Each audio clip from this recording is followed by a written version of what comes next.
Imagine waking up to learn your own spouse has dragged you into a criminal world you never knew existed. What would you do if the person you trusted most became the danger?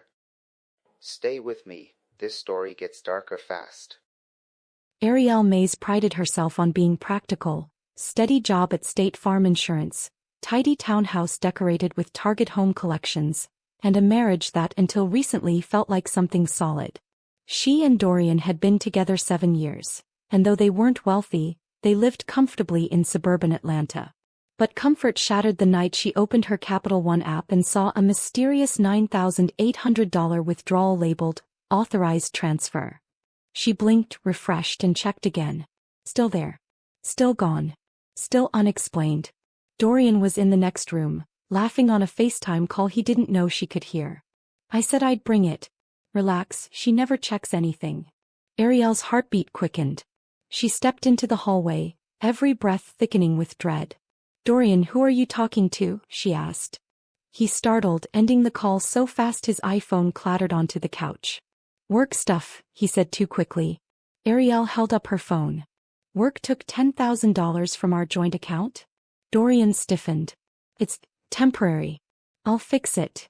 But the word temporary sounded like a hole she'd fall into and never climb out of. Later that night, after he fell asleep, Arielle searched their home for answers. In Dorian's backpack beneath gym clothes she found a Chase Bank envelope, a pawn receipt for her grandmother's diamond bracelet, and a business card for a foreclosure attorney. Her lungs collapsed. Their house, their mortgage, their entire life. Something was crumbling in the shadows. And Dorian wasn't just hiding financial trouble. He was hiding something big. Something dangerous. Something coming for both of them.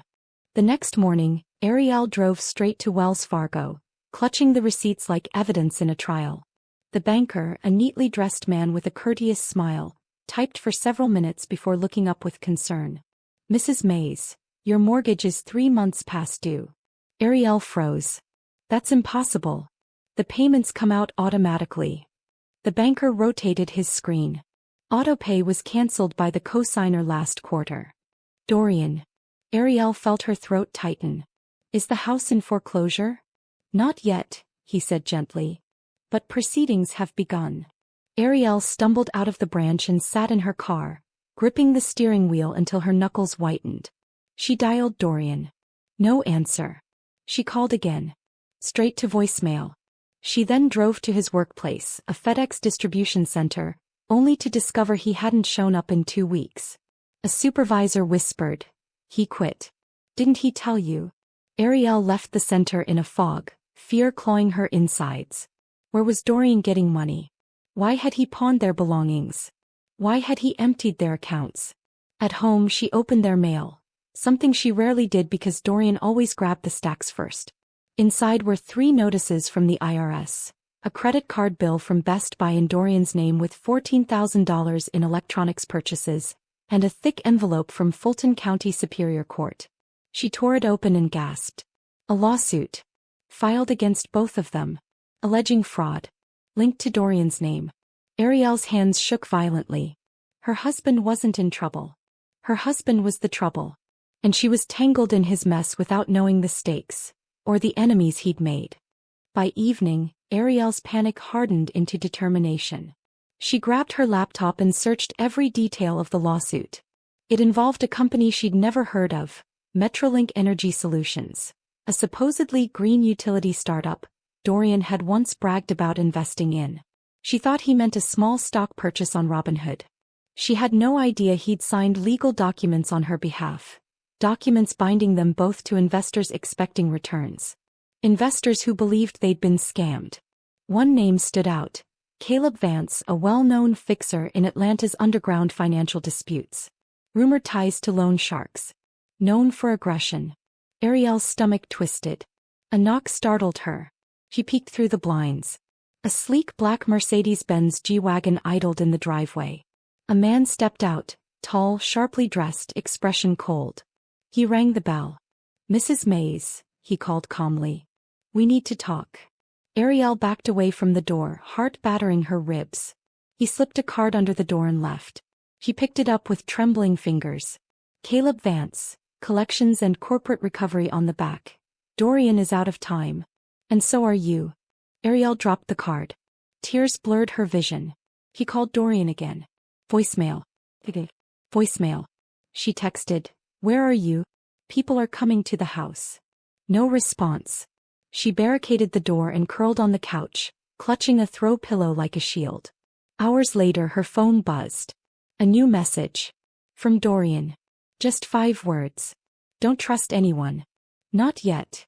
Arielle stared at the screen, terrified. He couldn't trust Dorian. And she couldn't trust the people hunting him. Then who was left? Viewers, imagine receiving that text from your own spouse.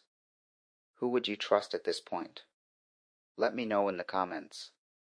The next morning, Arielle drove to visit the one person who always told her the truth. Her older sister, Tasha, a nurse at Emory University Hospital. Tasha listened silently as Arielle explained everything. The missing money, the lawsuit, the threats, and the foreclosure. When Arielle finished, Tasha exhaled sharply. "You need a lawyer, sis. A real one. Today." Arielle nodded numbly. Tasha pulled up Morgan and Tate Law Group, one of Atlanta's top firms, and booked a consultation. At the office, attorney Cheryl Morgan reviewed the documents, her expression tightening. "Your husband forged your signature," she said. "Multiple times. Power of attorney documents, investment agreements, loan applications." Arielle's breath caught. "That's illegal, right?" "Extremely.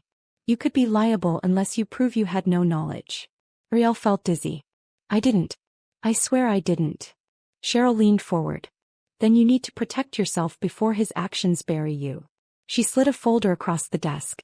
"We'll file separation paperwork and notify all lenders." Arielle hesitated. "But, if I do this, they'll go after him alone." Cheryl answered bluntly, "Right now he's dragging you down with him." Outside the law office, Arielle sat in her Honda CR-V staring at the skyline. She had thought marriage meant partnership, but Dorian had turned her into collateral. As she pulled into her driveway, she froze. Her front door was open. The lock splintered. Inside, drawers were emptied, cushions sliced, and her work laptop crushed on the floor. In the center of the living room was a single sticky note. "We warned you. Bring what he owes." Arielle sank to her knees. This wasn't just financial. This was war. Arielle drove straight to the police station, hands shaking so hard she struggled to keep the SUV steady. She filed a report, but the officer's expression told her what she feared. Without clear evidence of who broke in, there was little they could do. "Stay with someone," he urged. "You're not safe alone." Tasha insisted Arielle come stay at her apartment, a small but cozy space filled with Costco candles and photos of her nieces. That night, as Arielle sat wrapped in a throw blanket, scrolling through the documents again, she noticed something she'd overlooked. A payment from Metrolink Energy Solutions to a Hyatt Regency downtown. Dorian had booked a suite 2 days ago. He had been hiding in plain sight. Arielle's pulse quickened. Should she confront him? Should she tell the attorney? Should she do nothing? Her thoughts spiraled until her phone buzzed. Another unknown number. "If you want to live, stop looking for him." Arielle's breath hitched. She showed Tasha, who dialed 911 immediately. While they waited for officers to arrive, Arielle paced the room, clutching her chest. Why is this happening? What did he get into? Tasha held her shoulders. "Sis, listen. You are not responsible for his choices. You just need to survive them." Arielle sank onto the couch. She wanted to be angry. She wanted to cry. But mostly she wanted the truth. Who were these men? What did Dorian promise? And why was she the one paying the price? One thing became clear. She couldn't hide anymore. She needed answers, directly from the man who started the fire. The next morning, Arielle made a decision that terrified her. She would confront Dorian. Not through phone calls, not through messages, but face to face. She waited until Tasha left for her shift at Emory, then quietly slipped out of the apartment, driving downtown toward the Hyatt Regency with her heart beating like a frantic drum. The hotel lobby buzzed with business travelers, the smell of Starbucks coffee drifting from the corner kiosk. Arielle approached the front desk, leaning in. "I'm looking for Dorian Mays," she said softly. The receptionist clicked through a system, then nodded. "Suite 2419. Arielle swallowed hard. She rode the elevator up 24 floors, every ding tightening her chest. At the suite door she hesitated, then knocked. Silence. She knocked again. A shuffling noise inside, then the door cracked open. Dorian stood there, unshaven, eyes bloodshot, wearing the same Nike hoodie he'd worn 2 days ago. Arielle, you shouldn't be here, he said, stepping out and closing the door behind him. We need to talk, she forced out. Why are criminals coming to our house? Why did you forge my name? Why did you steal from our accounts? Dorian glanced down the hallway as if expecting someone. It's complicated, he muttered. No, it's not, Arielle snapped. Either you explain or I walk into that room and find out myself. His expression shifted from panic to shame. Arielle, I never meant for you to get pulled into this. I was trying to fix things before you found out. Arielle's eyes narrowed. Fix what? Dorian rubbed his face.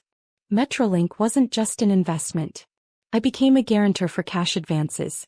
High-risk ones. And when the project failed, they came after me. Arielle's throat tightened. So you used me as a shield? Dorian didn't answer. And sometimes silence is the loudest confession. Arielle took a step back, needing space, needing air. How much do you owe? She whispered. Dorian looked away. 830,000. Arielle felt her legs weaken. What? I thought I could pay it back before anyone noticed, he said, voice trembling. I took extra shifts at FedEx. Tried flipping electronics from Best Buy. Tried everything. But when I couldn't keep up, Caleb stepped in. Arielle's skin crawled. Caleb Vance. Dorian nodded. He has investors behind him, people who don't wait. I told them I had access to money. I panicked. Arielle stared, speechless. Dorian continued. Then Metrolink collapsed. The investors lost $500,000. They blamed me for funneling false projections. Arielle blinked. So they want revenge. Dorian swallowed. They want repayment. And collateral. Arielle felt sick. Collateral like the house? My grandmother's bracelet? Our accounts. Dorian flinched. I didn't want you to know. Arielle let out a cold laugh. Too late for that. Dorian grabbed her arm. They're watching me.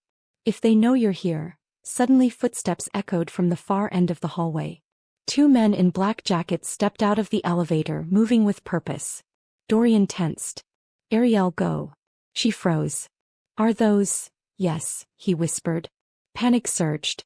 Arielle darted toward the emergency stairwell as the men approached. Behind her, one shouted, Mays. You think you can hide? The stairwell door slammed shut behind her. Arielle raced down 20 flights, breath burning, heart hammering. When she reached the lobby, she burst onto the street, gasping. Whatever Dorian was mixed up in, it was far worse than forged signatures. Viewers, at this point, would you keep chasing the truth, or turn back before it gets deadly? Drop your thoughts below. By the time Arielle reached her car, her hands were shaking so violently she dropped her keys twice. She locked the doors, started the engine, and sped away from downtown Atlanta, pulling onto Peachtree Street with tears blurring her vision. She tried calling Tasha, but her sister didn't answer, probably busy with patients. Arielle didn't know where to go. Home wasn't safe. The hotel wasn't safe. And Dorian had made it clear his pursuers didn't just want money, they wanted a message. Finally, she drove to a quiet parking lot behind Publix, turning off the engine and laying her forehead against the steering wheel. Think, Arielle, she whispered. She opened her bag and pulled out the envelope from Metrolink. Inside were printed contracts, spreadsheets, and something new she hadn't noticed before, a USB drive labeled projection files. Her pulse jumped. Why would Dorian hide this? She plugged it into her laptop. Password required. She tried birthdays, anniversary dates, and even their dog's name from years ago. Nothing. Frustrated, she shoved it back into her purse. Her phone buzzed. A text from an unknown number. Stop digging. Last warning. Arielle jerked upright, scanning the parking lot. A white Toyota Camry sat idling 2 lanes away. Tinted windows. Her fear spiraled. She started the car and drove off again, taking random turns until she reached the outskirts of the city. She ended up parked outside Panera Bread, pretending to browse the menu while her mind raced. She didn't just need answers. She needed protection. And she knew exactly who might help. The same attorney who said Dorian's mistakes could bury her. Arielle returned to Morgan and Tate Law Group, her nerves frayed like old wiring. Cheryl Morgan listened intently as Arielle described the hotel encounter, the men in black jackets and the threatening texts. Cheryl's face hardened. Arielle, this is no longer a civil matter.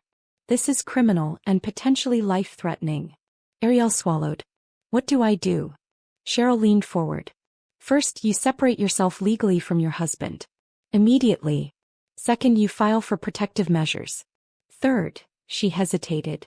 We need to understand what Metrolink really was. Arielle frowned. A failed startup. Cheryl shook her head.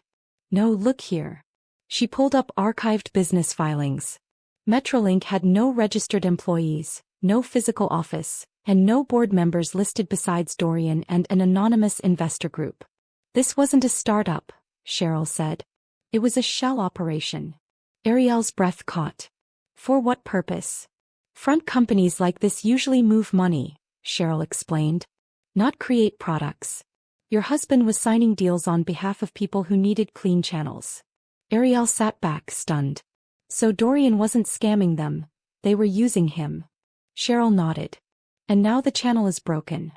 Before Arielle could speak, the front desk buzzed Cheryl's office intercom. Ms. Morgan?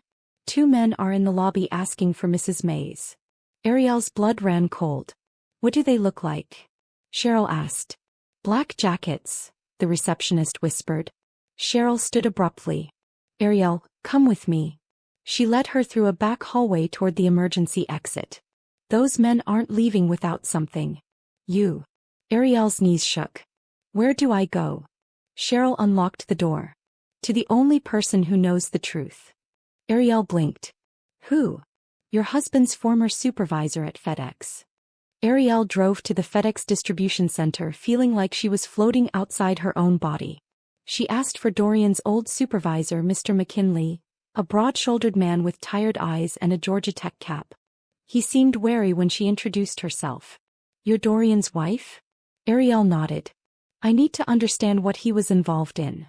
McKinley sighed heavily and motioned her into his small office. I knew this day was coming, he muttered. Arielle's stomach flipped. What do you mean? He rubbed his temples. Dorian wasn't just quitting. He was running. We got calls from men asking for his schedule. Men who had no business contacting us. I told him to file a police report, but he refused. Arielle frowned. Why? McKinley lowered his voice. Because he wasn't innocent. He was moving packages off record. High-value ones. Stuff that didn't go through our scanners. Arielle blinked. Illegal. Highly, McKinley said. And he wasn't doing it alone. He had help. Arielle felt her heart pound. Who helped him? McKinley hesitated, then slid open a drawer and pulled out a printed security photo. A man lifting a heavy parcel into an unmarked van. Arielle's breath caught. She recognized him instantly. Caleb Vance. McKinley nodded grimly. Metrolink wasn't your husband's mess. It was Caleb's. Dorian was just the middleman. Arielle stared at the photo, fear and fury mixing like poison in her veins. She whispered, So Caleb used him? McKinley shook his head. No. Caleb owned him. Arielle stepped back, gripping the wall for balance. Where can I find Caleb now? McKinley sighed. People like Caleb don't get found. They show up. Arielle's phone buzzed again. Another unknown number. Another threat. And this time it read, You're next. Arielle drove away from the FedEx Center with the image of Caleb Vance burned into her mind. Every streetlight felt like an interrogation lamp, every passing car like a tale. She headed back to Tasha's apartment, but halfway there she noticed a dark Dodge Charger following her through 3 consecutive turns. Her pulse spiked. She abruptly switched lanes, pulling into a crowded Kroger parking lot. The Charger slowed, circling like a predator. Arielle ducked inside the store, her breath shallow. She grabbed her phone and called Cheryl. Someone's following me. Cheryl's voice sharpened. Arielle, listen carefully. Do not go home. Do not go to your sister. You need to go somewhere public and neutral. Arielle hid between aisles of cereal boxes, watching through gaps as the Charger idled at the far entrance. They want the USB, Cheryl continued. Arielle frowned. How do you know? Cheryl exhaled. Because Metrolink was a laundering pipeline and those projection files likely reveal the investors. Real names, offshore paths, everything. Arielle froze. So Dorian created evidence? Unintentionally, Cheryl said. But yes. Arielle whispered, then I have something they fear. Exactly, Cheryl replied. And fear makes dangerous men unpredictable. Arielle peeked again, the charger was gone. Her relief evaporated when she noticed a tall man in a hoodie walking through the store, scanning faces. Looking for her. She slipped toward the employee-only hallway, heart pounding, and pushed through the back exit into the loading dock. Cool air hit her face. She sprinted toward her car, fumbled the keys and sped off. She didn't know where to go, but she knew one thing. The USB was no longer just leverage. It was a death sentence. This is spiraling fast. Do you think Arielle has any allies left, or is she completely on her own now? Tell me what you think. Arielle drove until the city lights thinned and the highways quieted. She finally pulled into the empty parking lot of a Hampton Inn near the outskirts, choosing it because it was plain, unnoticed, and far from everything familiar. Inside, she paid in cash for a room under a shortened version of her name. When the elevator doors closed, she sagged against the wall, exhaustion finally catching up with adrenaline. In her room, she bolted the door, pulled the curtains tight, and set the USB drive on the desk like a loaded weapon. Her thoughts spiraled. Every discovery had pulled her deeper, every truth sharper than the last. And beneath it all sat one unbearable question. Why didn't Dorian trust her to help before everything collapsed? The emotional weight nearly crushed her. She opened her laptop again, staring at the password prompt. She whispered the words Dorian had texted, "Don't trust anyone." Not yet. Then it struck her. Dorian always used variations of that phrase in his passwords. An odd habit of turning warnings into keys. She typed, "Don't trust yet." 24. The screen blinked, then opened. Arielle's breath lodged in her throat. Dozens of files appeared. Investor identities, transaction maps, digital signatures, wire logs showing hundreds of thousands routed through Metrolink. And worst of all, an audio recording. She clicked it. Caleb's voice filled the room, smooth and threatening. "If Mays doesn't deliver, we take everything. And his wife signs next." Arielle's hand flew to her mouth. They had planned this. From the beginning. Before she could process the shock, her hotel phone rang. No one should have known she was here. A cold voice said, "Bring the drive downstairs." Alone. Arielle's stomach twisted into a hard knot. Every instinct screamed run, but fear pinned her in place. "Who is this?" she whispered. The caller chuckled softly.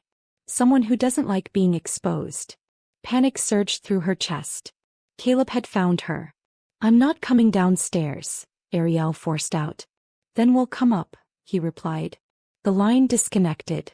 Arielle grabbed the USB, stuffed it inside her sock and bolted into the hallway. She rushed down the stairwell, skipping steps, heart hammering. On the third-floor landing she heard footsteps above, heavy, direct, closing in. She pushed through the door onto the third floor, sprinted through the corridor and slipped into a housekeeping closet. Darkness swallowed her. She clapped a hand over her mouth, forcing quiet breaths. Voices approached. "Check every floor," one man ordered. She couldn't have gone far. Another replied, "Boss wants her alive. For now." Arielle squeezed her eyes shut. Every second felt like a held heartbeat. Footsteps faded. She eased the door open a crack.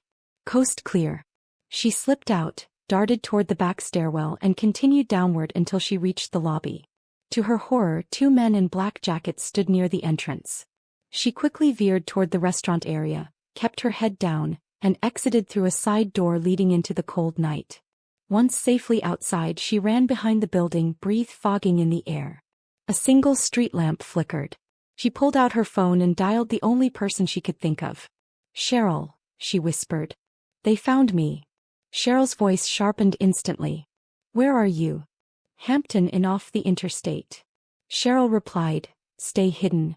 I'm coming with officers." But as Arielle turned around, a figure stepped out of the shadows. "Dorian." Arielle stumbled back, pulse exploding. "Dorian? Why are you here?" He looked thinner, haunted, drenched in sweat. "Because I knew they'd track you," he said hoarsely. "I've been following them. Following you. trying to stay one step ahead. Anger flared inside Arielle. You dragged me into this nightmare. Dorian shook his head violently. No. Caleb dragged me in. I was trying to protect you. Arielle scoffed. By forging my name? By selling our life for cash. His face twisted. I didn't have a choice. You always had a choice, she shot back. You just never chose me. Something inside him cracked. Ari, I'm sorry. I swear I tried to fix it. But it got bigger. They're tied to people you don't understand, real players, not street thugs. Arielle demanded, why do they want the USB so desperately? Dorian hesitated. Because Caleb double-crossed his own investors. The files show he siphoned money into offshore accounts, without permission. If they see that, he's dead. And so am I. Arielle stepped closer. Then why didn't Caleb destroy the files? He didn't know I copied them, Dorian admitted. I planned to use them as leverage, to walk away clean. Arielle stared at him, stunned at the stupidity and bravery of it all. Where did you hide the originals? Gone, he said. But the copy you have, that's the only thing keeping you alive. A car door slammed nearby. Voices rose. Caleb's men. Dorian grabbed Arielle's arm. We have to move. Now. For once she didn't argue. Because despite everything, tonight her life depended on a man she no longer recognized. Dorian dragged Arielle behind the hotel into a narrow service alley where steam drifted from metal vents. My car is a block away, he whispered. If we reach it, we can disappear until morning. Arielle swallowed hard. And after that? We give the drive to the police, he said. It's the only safe option. Before she could respond, voices echoed from around the corner. Flashlights cut through the darkness. Dorian cursed. They're faster than I thought. He scanned the alley, eyes landing on a large industrial dumpster. Inside, he whispered. Arielle recoiled. Absolutely not. Do you want to live? He climbed in. Dorian followed, pulling the lid just enough to hide them. The stench was suffocating, but the fear was worse. Footsteps grew louder. Caleb's voice carried through the alley. Find them. I want that drive before sunrise. Arielle felt her pulse in her ears. A flashlight beam swept over the dumpster. She held her breath until her lungs screamed. After an agonizing minute, the men moved on. Dorian slowly pushed the lid open. Come on. They slipped out, sprinting across the street toward an older Honda Civic parked under a broken streetlight. As they approached, a shadow peeled away from the driver's side. Caleb himself. He smirked. Running won't save you. Dorian shoved Arielle behind him. It's over, Caleb. The files are useless without me. Caleb stepped closer. Then you'll come with me. Arielle's voice shook. The police are on their way. Caleb shrugged. They'll find a tragedy. Nothing more. He reached into his jacket. Arielle screamed. Suddenly, sirens. Bright flashing lights. Officers swarmed the street. Caleb bolted into the darkness. Dorian grabbed Arielle's hand, trembling. For the first time she saw true fear in his eyes. Police officers ushered Arielle and Dorian into a patrol car for safety while others searched the area. Cheryl arrived moments later, breathless, relief flooding her face. Thank God you're alive, she murmured, hugging Arielle through the open car door. Arielle trembled. They were going to kill us. An officer approached. We received the audio file you submitted, Ms. Mays. It's substantial evidence. Combined with your testimony, we may finally have enough to bring Caleb Vance down. Arielle blinked. I didn't submit anything. The officer frowned. The recording was sent from your email address. Arielle looked at Dorian. He sighed. I sent it. I hacked your email. I'm sorry. I had to get it out before they found us. Cheryl shook her head. You two need witness protection immediately. Arielle whispered. Is it really that serious? Worse, Cheryl said. That file doesn't just incriminate Caleb. It exposes an entire ring laundering millions. Dorian winced. I told you, they're not small players. Officers escorted them to an unmarked SUV, transporting them to a secure facility. On the way, Arielle stared out the window at the city lights streaking past, wondering how her normal life had evaporated into chaos. She glanced at Dorian. For the first time in weeks he looked honest. Broken but honest.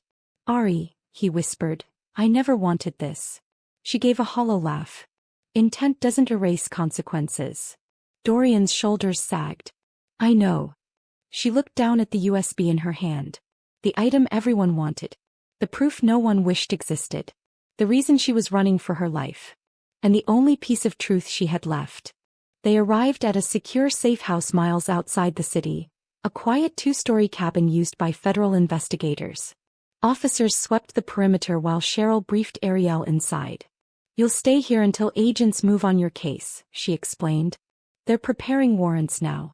By morning, Caleb Vance should be in custody, if he doesn't flee first. Arielle sat at the wooden dining table, exhaustion settling in her bones. Dorian stood across from her, silent, guilt shadowing his face. Finally he spoke. Ari, I know sorry isn't enough. But I'll testify. I'll take responsibility. Arielle looked at him, really looked at him. The man she married. The man who lied. The man who broke everything, but was now fighting to save what remained. I don't know if I can forgive you, she admitted softly. But I don't hate you. I just don't recognize you anymore. Dorian nodded, pain flickering through his eyes. Maybe tomorrow we start rebuilding separately. Arielle closed her hand around the USB. Maybe tomorrow justice starts. As dawn approached, federal agents arrived, armed with documents and purpose. They took Arielle's statement, secured the files, and assured her Caleb's organization was collapsing. When they finished, Arielle stepped outside onto the porch. The sky was turning pink, birds waking in the trees. For the first time in weeks, she inhaled without fear. Beside her, Cheryl asked gently, "What will you do now?" Arielle looked toward the horizon. "Live differently. Live wiser. And never let love blind me again." She stood taller, stronger, and lighter.